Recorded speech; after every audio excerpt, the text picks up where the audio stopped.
अस्सलाम वालेकुम रहमतुल्लाह बरकातु। मेरे प्यारे दोस्तों बहनों ते भरावो, आज लतीफ़ा तुहानू सुना देना। एक बड़ा मज़ेदार लतीफ़ा है। म्याणिਆਂ ਦੇ घर शादी होवे, मौलवियां ਦੇ घर, ते उन्हां ना एक ना दरवाजे दे अगे बंदा बिठा दिता, चौकीदार जिहा सिक्योरिटी गार्ड।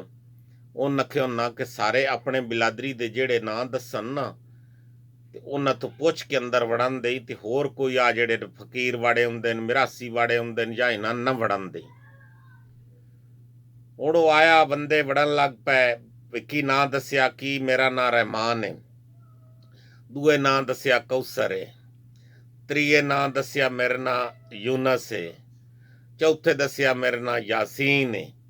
ਇਸ ਤਰ੍ਹਾਂ ਉਹ ਸਾਰੇ ਬੰਦੇ ਨਾਂ ਲੈਂਦੇ ਰਹੇ, ਜਿਹੜੀਆਂ ਐਤਾਂ ਦਾ ਨਾਂ। ਹੁਣ ਬਾਹਰ ਮਿਰਾਸੀ ਖਲੋਇਆ, ਉਹ ਵੇਖਦਾ ਰਿਹਾ ਤੇ ਸੁਣਦਾ ਰਿਹਾ। ਬਾਹਰ ਖੜਾ ਰਿਹਾ, ਤਾੜੀ ਰੱਖਿਓ, ਉਹ ਨਾਂ ਸੁਣਦਾ ਰਿਹਾ।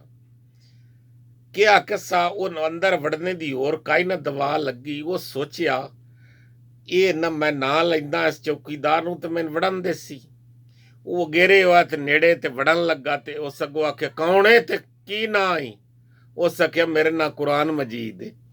उस आख्या ओ बेवकूफा ना मकूला लाहौल वला कुवत, कुरान मजीद भी को ना होया।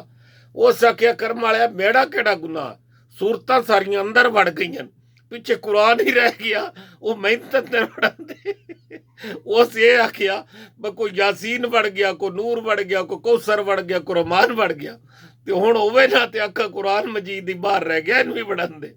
उस गल यार है तो लतीफे दी याद तक को, ते मिरासी जेड़े ने एक किसे पास्यों नहीं बैण देंदे।